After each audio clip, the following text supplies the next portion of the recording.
Bonsoir à tous et bienvenue, ravi de vous retrouver dans BBC Info. À la une, le Sénégal ferme totalement ses frontières aériennes. De leur côté, les imams ont suspendu les prières dans les mosquées. Malheureusement, les fake news se propagent à une vitesse éclair. Nous ferons le point pour démêler le vrai du faux. Et en Afrique du Sud, les hôpitaux se sont armés de machines à ultraviolets pour désinfecter en profondeur.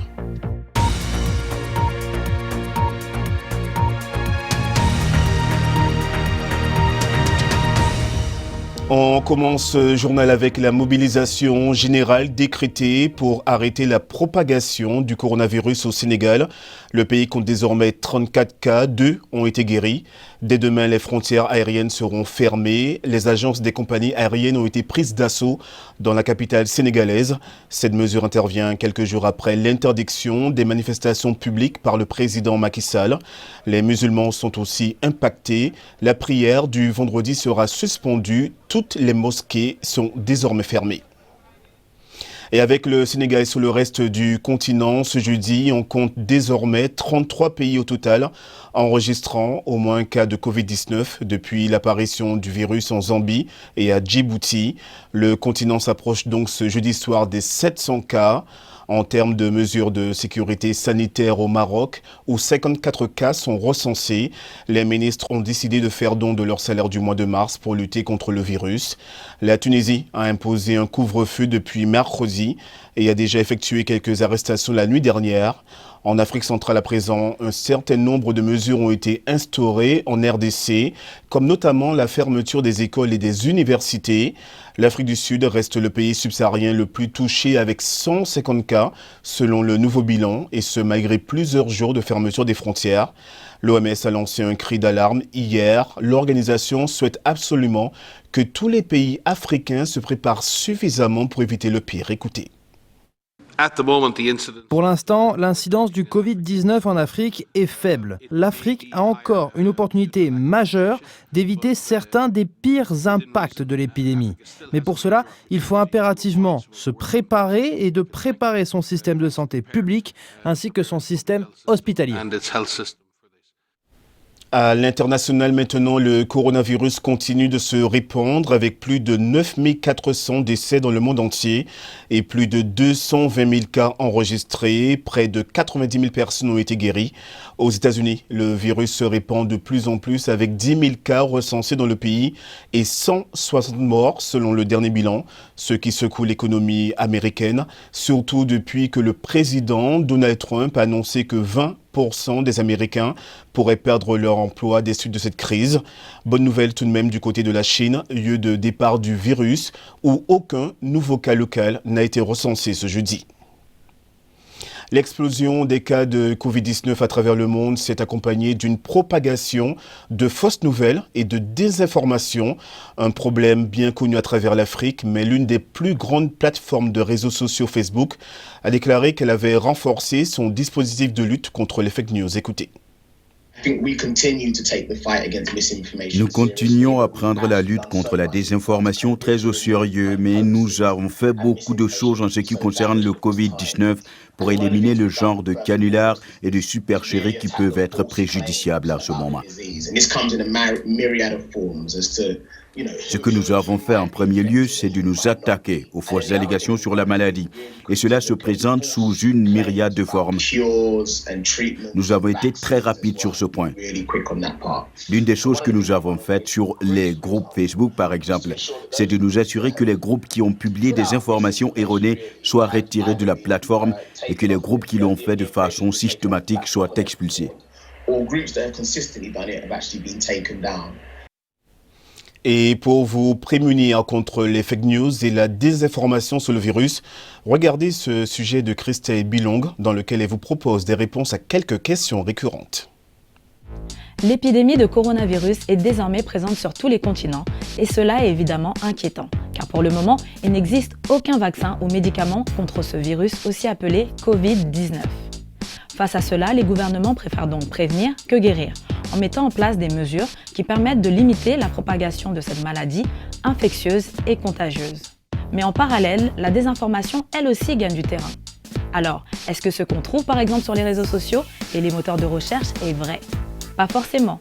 Voyons ensemble le top 3 des fausses informations qui circulent. Boire de l'eau bouillie à l'ail aiderait à guérir du coronavirus. Une rumeur qui a été répandue en Afrique, surtout au Nigeria. Mais est-ce vrai? Non, c'est faux. Il n'y a aucune preuve scientifique que le coronavirus peut être traité avec de l'eau bouillante à l'ail. Depuis le début de l'épidémie, les ventes de masques ont explosé. Mais ces masques ne serviraient à rien. Est-ce vrai? Non, c'est faux.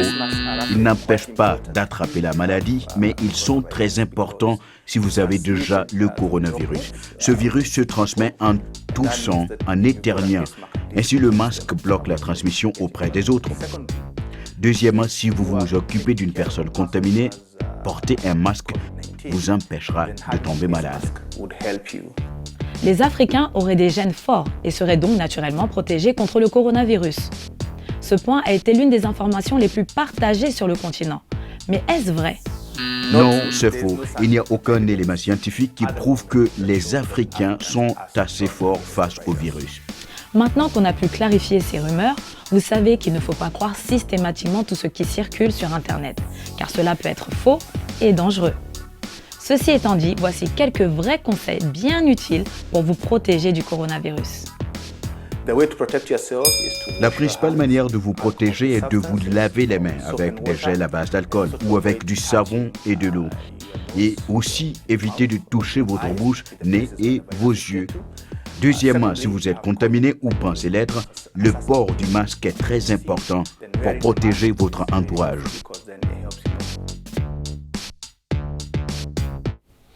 Avec le confinement décrété par de nombreux pays en réaction à la pandémie, Internet est menacé de saturation. En effet, des millions de personnes se tournent vers le web pour le télétravail ou encore se divertir. Et regarder des séries ou écouter de la musique en streaming est devenu subitement plus populaire que jamais. Mais le streaming massif n'est pas seulement un problème pour les systèmes informatiques. La surconsommation affecte aussi l'environnement, comme nous l'explique Olivier Weber.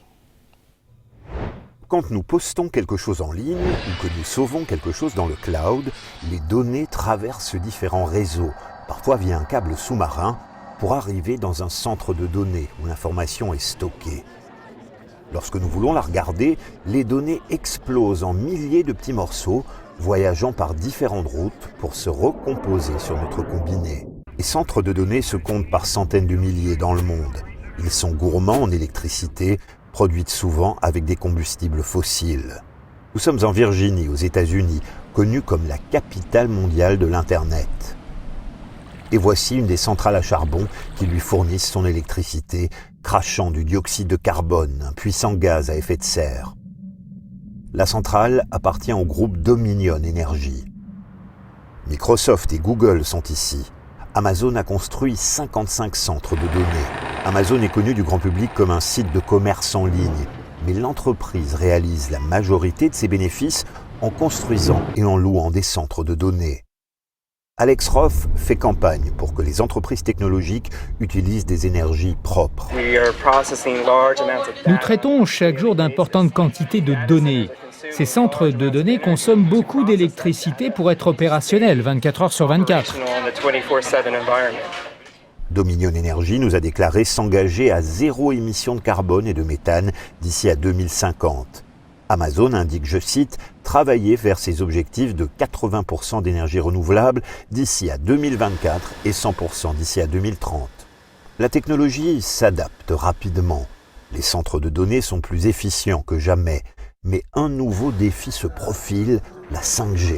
La 5G va générer beaucoup plus de trafic, requérant plus d'électricité, ce qui n'est pas bon pour le climat. Nous devons tous changer. Je pense qu'Internet a le pouvoir de nous aider à contrôler et réduire le réchauffement climatique, mais nous devons changer certains de nos comportements les plus frivoles. Streamer des vidéos en définition standard plutôt qu'en HD économise 4 fois plus d'émissions. Et utiliser le Wi-Fi plutôt que la 3G ou la 4G utilise un tiers de l'électricité. Place à la page sportive maintenant avec Emmanuel Coste. En Angleterre, les instances du football ont décidé de prolonger la suspension de toutes les compétitions et ce, au moins jusqu'au 30 avril, Emmanuel. Oui, Nicolas, on s'y attendait un petit peu. D'abord, c'était prolongé jusqu'au 3 avril, maintenant le 30. Ainsi en ont décidé donc les instances du foot anglais qui ont également déclaré qu'elles entendaient mener à terme la saison. C'est-à-dire qu'il y aurait des vainqueurs, il y aurait des trophées décernés. Il faut savoir qu'au terme de la réglementation de la Fédération anglaise de football, la saison ne peut pas se prolonger au-delà du 1er juin normalement. Mais on n'est pas en période normale et donc pour cette saison, eh bien, la Fédération anglaise a décidé de prolonger cette date limite. Je vous rappelle qu'il reste 9 journées en Première Ligue à jouer et que Liverpool possède en tête au classement 25 points d'avance sur le second Manchester City. En France, le président de la Fédération de football, Noël Le Graët, a déclaré au journal L'Équipe que la saison de Ligue 1 pourrait se terminer vers le 15-20 juillet. En Turquie, le championnat sera suspendu pour 1 mois. Ainsi en a décidé la Fédération de football, une décision entérinée d'ailleurs aujourd'hui par le ministère turc des Sports. Hier, je vous rappelle, et on en parlait ici, que John Obi Mikel avait résilié son contrat, le milieu de terrain international nigérian, avec son club turc de Trabzonspor. Pourquoi ? Eh bien parce qu'il avait des craintes justement de continuer à jouer au football en cette période de pandémie de coronavirus.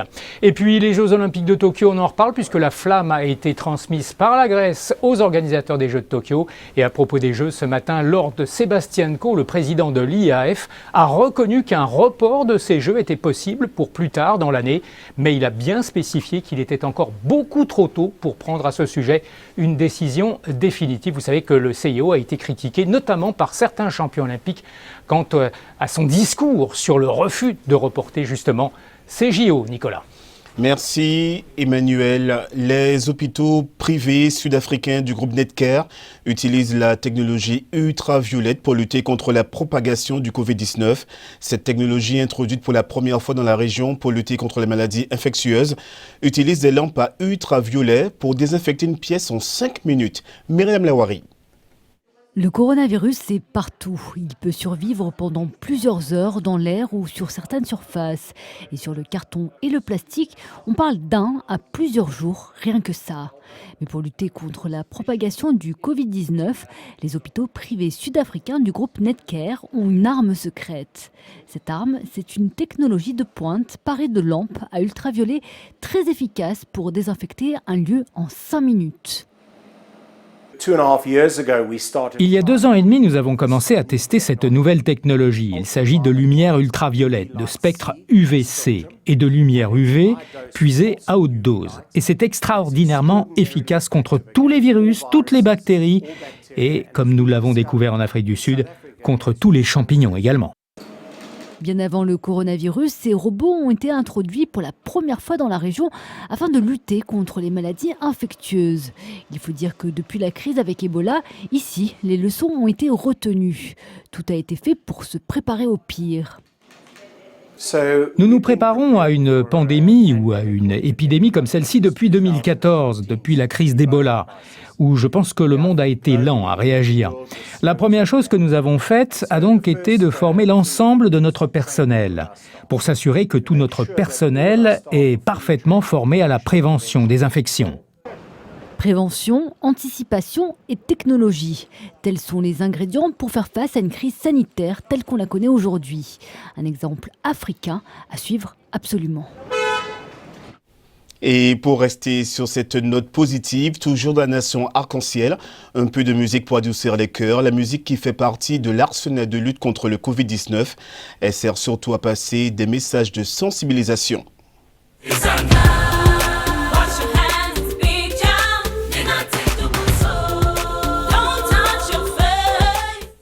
Voilà, c'est le célèbre groupe Ndiovu Youth Corps qui est à l'origine de cette chanson. Il est d'une chorégraphie pas trop difficile à réaliser pour accompagner la mobilisation contre la maladie. Leur vidéo revient ainsi sur quelques mesures de base, comme de se laver les mains et de ne pas se toucher le visage.